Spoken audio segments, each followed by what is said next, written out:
For section 8.4, I'm going to be going over the Bohr model. So the Bohr model is just utilized to depict an atom and kind of show you the organization of the electrons that are orbiting the nucleus. Okay, so in the Bohr model, there's these energy levels that are located around the nucleus. So they're depicted as just circles that are radiating out from the center nucleus. So this is where the electrons can actually be found. And it's kind of important to model this just because these electrons are what influences the element and how they bond in order to become different compounds. Okay, so neutral atoms will always have the same number of protons and electrons. So that's important to note. Just as a reminder, from our previous lesson on ions, we kind of talked about protons and electrons, and if they are the same number, they're going to be neutral because they cancel each other out. Okay, also remember that protons and neutrons are found in the center of the nucleus. Okay, so let's talk about these energy levels.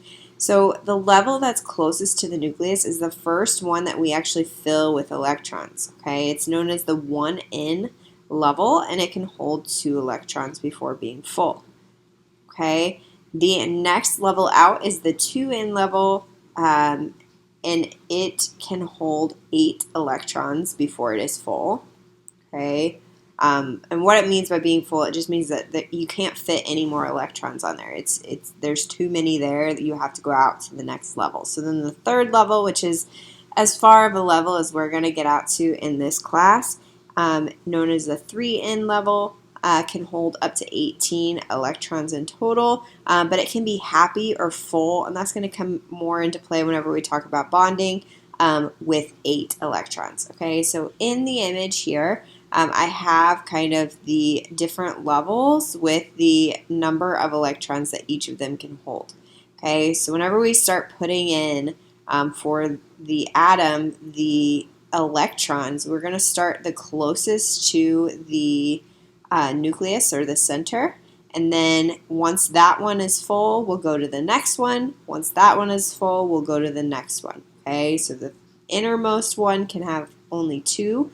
So once we hit 2, we're going to go to the next. Once that one has a total of 8 in there, so a total of 10 electrons because we have 2 in the first and then 8 in the second, then we will jump out to the third level and the final level in what we're going to cover as far as this class. Okay, so here it has a depiction as well. So the first level can have a max of 2, the second level can have a max of 8, and then the outermost can have a max of 18. Okay, so as practice, here we have carbon 13. Remember, 13 is the isotope. So this is an isotope.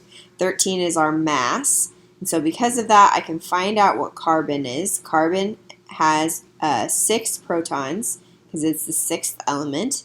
Okay, and then to find my neutron number, I just took the mass number 13 minus 6 to give me 7.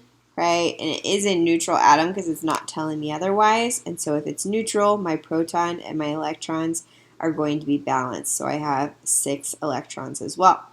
Okay, you'll see here, and it's kind of depicted in different ways. Sometimes you'll see the elements symbol on the inside. So sometimes it would just be a C. Sometimes it'll actually have like the proton and neutron number on the center, and that just gives us a bit more information about that particular atom. Okay, so if I'm going to go and fill in my 6 electrons drawing this out, okay, normally in class we would actually draw them out on paper, but since we're kind of still in that digital phase, I'll just kind of show you how we would go about doing this. Okay, so the first level would be the one that I put electrons in, so that's what I'm going to do. I can drag my electron over. Okay, so 1, 2, okay, that energy level is now full. I cannot put any more electrons on that level. Okay, and as I go to fill the next one, you'll see there's a little note down here. It says place electrons in the 4 directions, up, right, down, and left, unpaired before you circle back around and pair them. Okay, so for the first one, there's not enough to put them in the up, right, down, and left positions, they pair automatically. But for the other ones, we're actually going to circle them around. So we have 2 already, 3, 4, 5, and 6. So now I have a total of 6 electrons. It ended up that we didn't need to pair any of them. And so this would be my Bohr model for my carbon-13.